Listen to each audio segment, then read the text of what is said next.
to Radiologists, a podcast by University Medical Imaging Toronto, where we discuss the most interesting topics through the lens of Canada's largest medical imaging department. I'm your host, Satheesh Krishna. Time travel. Throughout human history, time travel is a concept which has sparked human imagination, which has sparked our fancy. Numerous stories and numerous movies have attempted to capture the magic of time travel. Of course, one of those iconic movies is Back to the Future. The hero of the movie was, of course, Marty McFly. However, no one can forget the charismatic Doc Brown. Doc Brown was a genius, a visionary, an innovator, an inventor, and he invented the flux capacitor, which took us on the DeLorean on this magical journey. Today, with us, we have our own beloved inventor, Dr. Kieran Murphy, who's not just a radiologist, but an innovator. In fact, he was awarded the Society of Interventional Radiology Innovator of the Year Award in 2015. Kieran, it's great to have you here. You're very kind. Thank you. From what I understand, you have more than 80 patents. Yeah. You have more than 6 medical companies spanning 2 or 3 continents. You have so many devices which are being used thousands of times throughout. When did it begin? What was your first invention? And thinking back, what is the first moment you thought that, hey, now I need to be an inventor? I think it was the chip cheese sandwich. When I was a kid, I was always making crazy sandwiches at home. I would make the most unusual combinations of things, like chips and cheese and toast and mayonnaise and mustard. You know, it's literally chips, cheese sandwich. It's an epic sandwich. So I was always making, and this has continued, and my poor children are often traumatized by my cooking because sometimes it just doesn't work. Like the pink omelet was a low point because salsa is good. The pink omelet? Yeah, salsa is good and omelets are good. So I thought I'd put the salsa in the omelet, but it came out pink, and a pink omelet's revolting. Isn't that huevos rancheros or something? But this was like vomit pink. It looked like a pink frisbee. It was awful. So yeah, so there's been all sorts of things that have gone on over the years, not always successful. And all your patents and your companies, when I'm looking into it, they're so diverse. It's not just devices, but then I find that you have a medical education company which is completely online and has nothing to do with hardware at all. So I see that you have your fingers everywhere. And that's incredibly amazing that you've been able to achieve innovation in almost every sphere we can think of. Personally, which ones are you most proud of, and which ones do you think were the most challenging to actually bring about? The ones that are used the most are probably the best contribution to medicine, and those are the Murphy needles that are used. You know, the Murphy needles, named after you. Yeah, yeah. I trademarked my name so nobody could take it, because people lose control of their name. The more your idea aligns with pre-existing belief systems, the easier it is to get the idea adopted. And the more it is, distant from what we believe, then the longer it takes. So my ozone device for shrinking herniated discs has been 19 years' work, because it is so counterintuitive that a gas dissolves the nucleus pulposus. In our recent European prospective randomized trial against open surgery, 71% of people avoided surgery.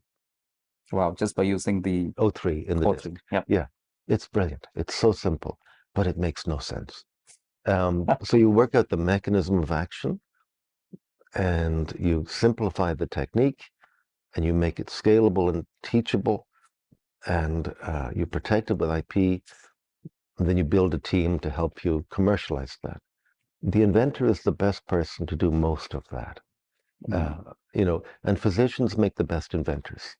90% of the widely used medical devices are developed by busy clinicians, not PhDs in research silos. So you treat patients, but then you're back in your lab creating stuff as well. Is your approach to the two different? Is there like a clinician mode which you have to switch on, in which you have to take care of patients and then the other innovator mode. Because when treating clinicians, when treating patients, you've got to be 99% right. But while inventing stuff, you can do 99% things wrong. And all you need to do just be is 1% right. Is there a different part of you which kicks in? Is there a different approach or a different mode? I don't think so. I think it's a continuum. We have a duty to our patients to be kind. I'm a huge fan of the placebo effect. I'm a huge fan of a good handshake. I get a lot of my patients coffee after their procedures because they've been fasting. And, Wow. That's a lot of coffees it is. to a carrier. Yeah, the lady at Second Cup knows me very well. She's great. But, we need to do those kind of things, and it helps patients because they believe that you are engaged in getting them well. I see about 900 patients here. I treat about 600. So I do this like every day. Now, the inventor stuff, that's much easier. And have you ever been in a situation where somebody said something and you made the perfect response at the moment, at the time? And that moment and your delivery of that rebuttal, that's exactly what it feels like to invent something. And it happens that quickly. And then you have to explain it. But the moment of insight is really fleeting and brief. And one thing that people underestimate is the importance of serendipity in all this. Often you'll stumble on something, and a lot of people won't notice its significance, and they keep moving on. But the well-trained mind, the pluripotential mind, will spot it and realize the irregularity, the anomaly, and that there's something significant in that. A friend of mine won a Nobel Prize for discovering something when he was a PhD.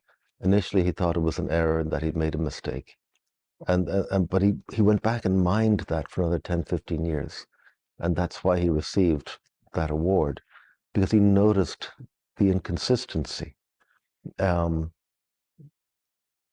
It's like finding the needle in the haystack, right? And so I think that is a really key to actually understand why something didn't work. When you design the devices, it's called FMECA, failure mode and effect analysis. You need to understand why something fails. And then when you make the device, you need to think of all the permutations of human errors that could occur with using that device to prevent patients being hurt. Now, if you do something really unusual, like I treat women with back pain with the thing called Tarlov cysts. I developed the technique. It's 2 needles into a cyst, one deep, one superficial. You aspirate fluid, create an air fluid level in the dural ectasia, and then I put in fibrin glue. It's really simple. I've treated over 1,000 people with that. But when you're doing something unusual like that, you have to be so careful that you're not wrong. Maybe you're eccentric. Maybe you've got yourself into a bad train of thought that you're actually hurting people, and you've persuaded yourself you're doing something right, but in fact you're wrong. Egis Monitz, who developed angiography, also developed the frontal lobotomy. In fact, he got the Nobel Prize for the frontal lobotomy. He didn't intend to hurt people, but he did the wrong thing. So when you do something unusual, you have to be so much more careful that it is the right thing to do. I guess that's where the balance comes in, because as an inventor, innovator, you're taking risks, you're thinking of very different ways of solving a problem. But then you have the clinician part of you, and then you realize that you've got to be incredibly careful, because now you're going to use those inventions on real patients, and you can't afford any failures there. And I think that balance is... And your implant will be in them for the rest of their lives. My bone cements, people will die with that in their vertebra, right? They don't care about the procedure. That's for us. They care about the implant. How will that implant be treated? Is it self? Is it non-self? Is it allergenic, hypoallergenic? Are they male? Are they female? Because there's a difference in allergenicity. Women are more allergic to things than men. Women have 80% of our severe contrast reactions, for example. That was one of my fun papers 2 years ago. So we need to think of all those elements, and that's all part of your responsibility. Wow. I think you summarized it really well, because some people stumble into something really brilliant, then they hurriedly pick themselves up and walk right on. So you know that quote, right? It's Yeah, Churchill, right? it was Winston. Yeah, Yeah, exactly. yeah, That was a great quote. But question is, some of these inventions, some of these attempts don't really work out, that's right. no matter how hard you try. Yes. Has there been like a story in which you were persistently trying something and it either did not work out, or you persistently tried and then finally after many years it did work out? And what's the line there? How long do you need to keep it Very going? difficult. It's Young's modulus of elasticity, that a metal has a bending point beyond which you can't Yeah, get back, right? You got that line, you got the upstroke of increasing pressure, then it begins to bend. Ben, yeah. Every invention is like that Young's modulus.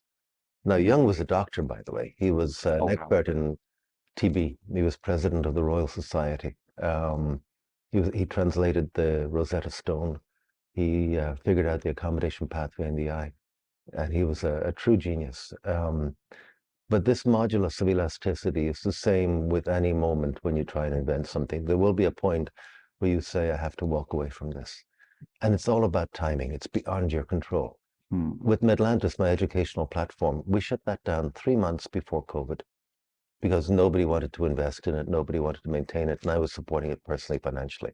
Okay. And if we'd kept it going another 4 months, we would have been funded because everybody went remote. Absolutely. So timing is beyond your control. There's that kind of timing in terms of timing of the external world. There's also timing in terms of your resilience. How long can I sustain this for? I recently met somebody who's got a 26-year timeline for his investments.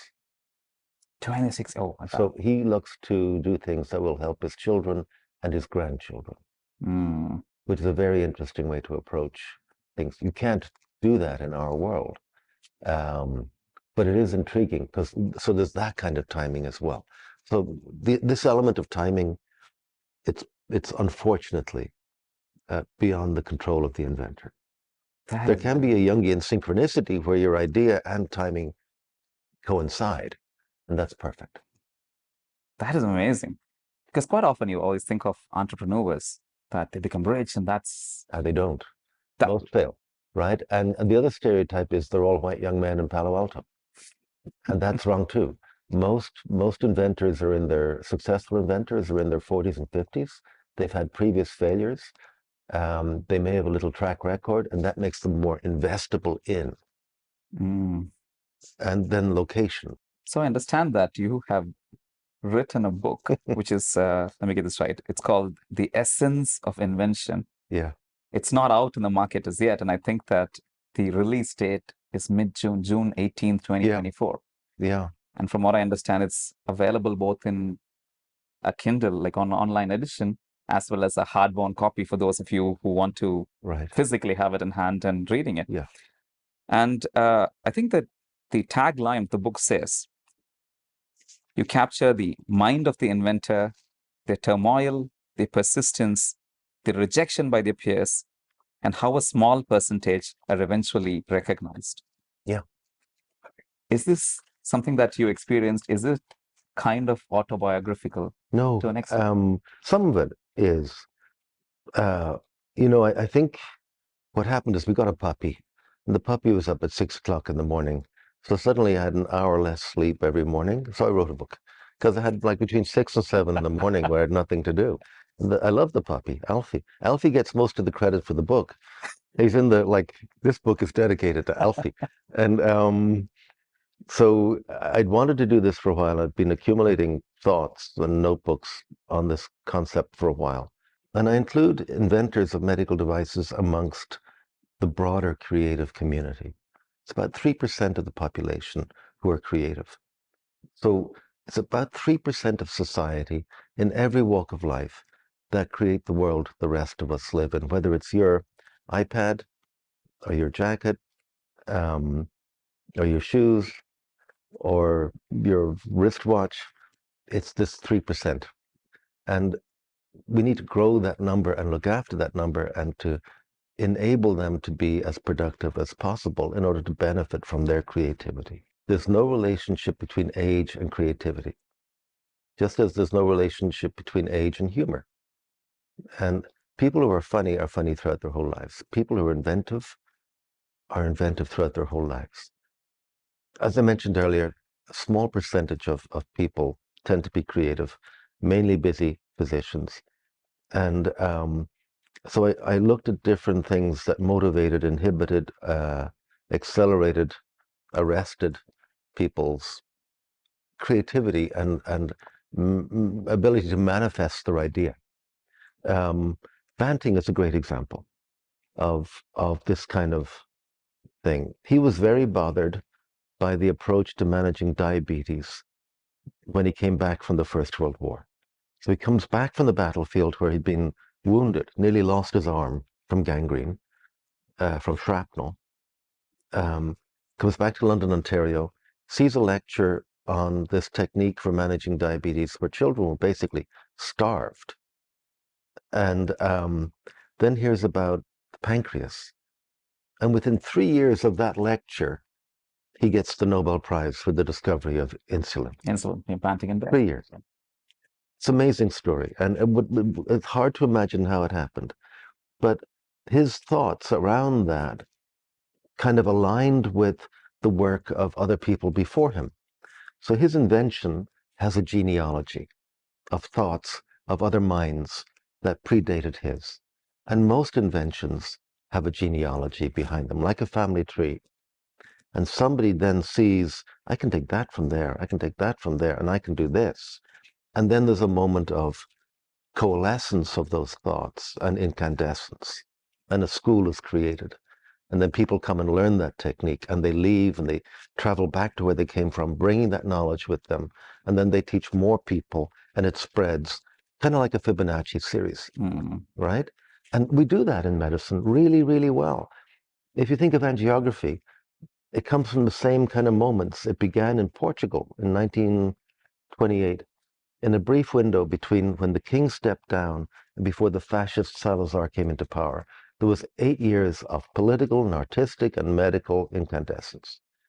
And a fellow called Igas Monitz developed angiography by coalescing X-ray film and X-ray dye and the direct puncture technique to do angiography. Now, his first 8 patients died when he was doing cerebral angiography, but the 9th, it worked.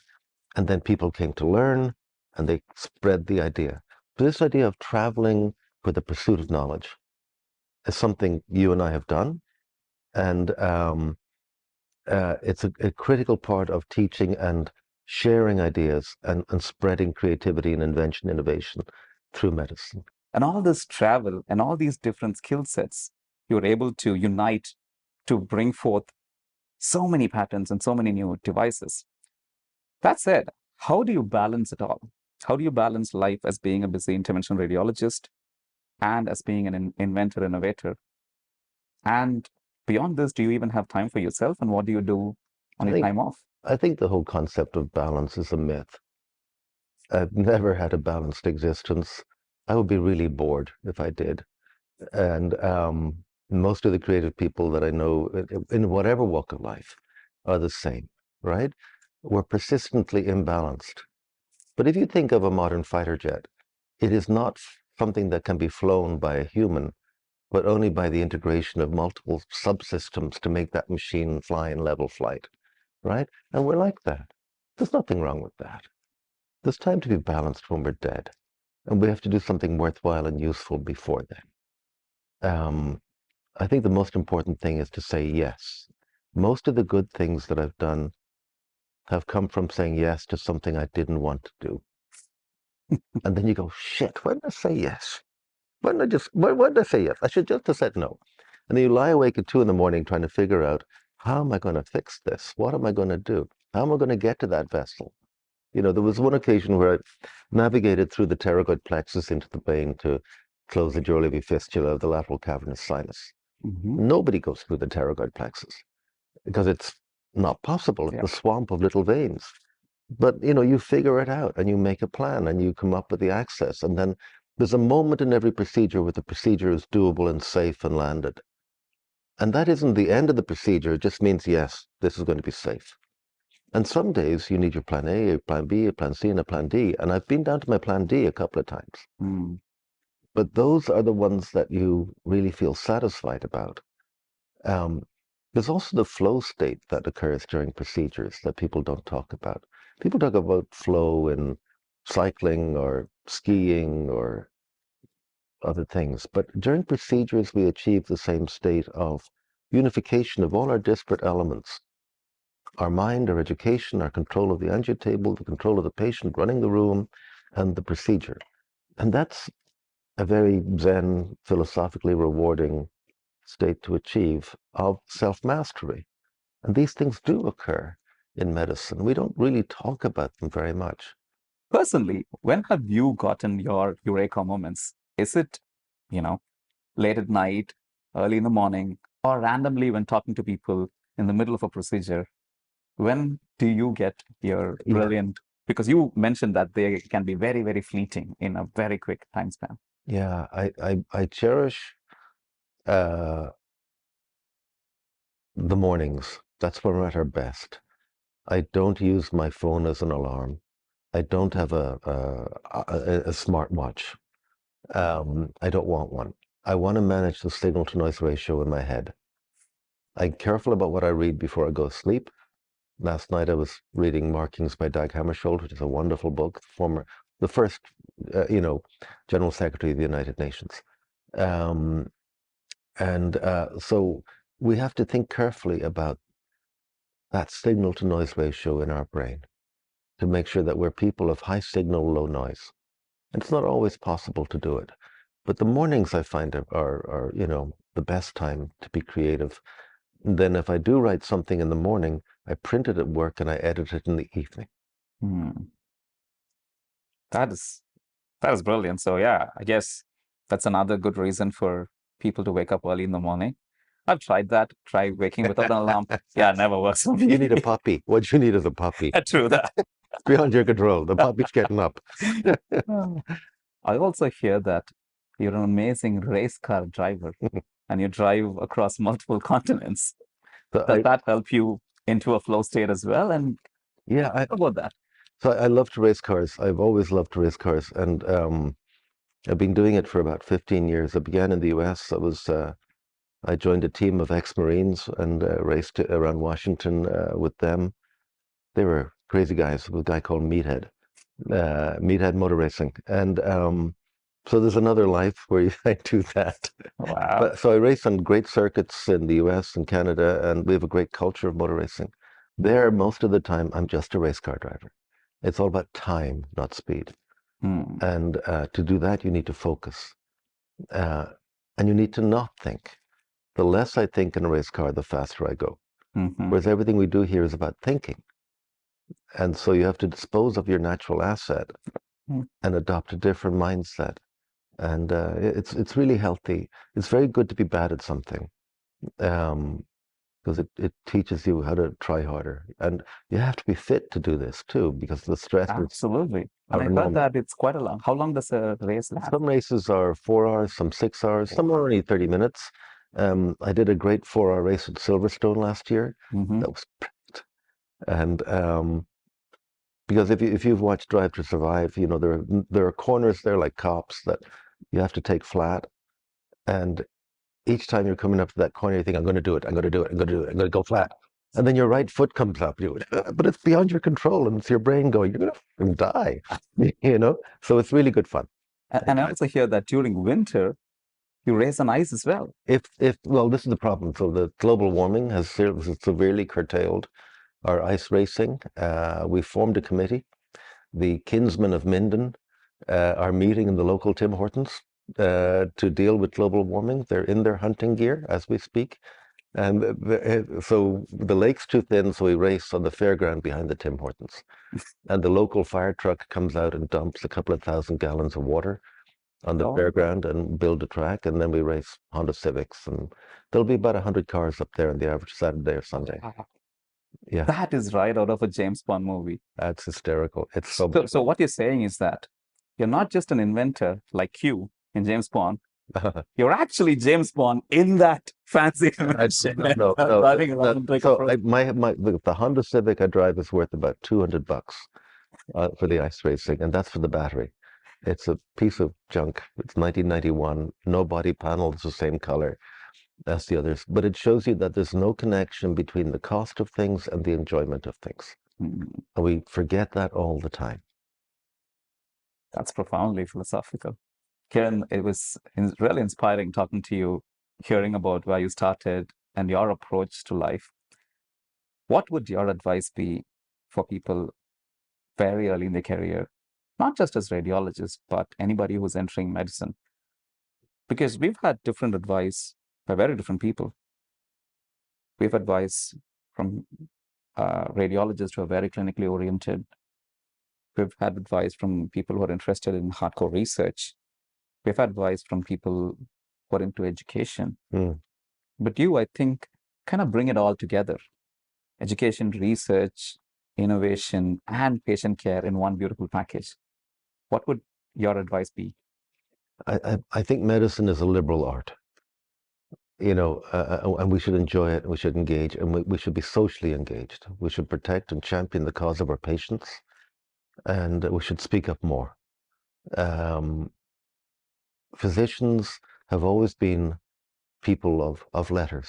Traditionally, physicians were engaged in the arts, in poetry, in society in general, and too often we've become small businessmen.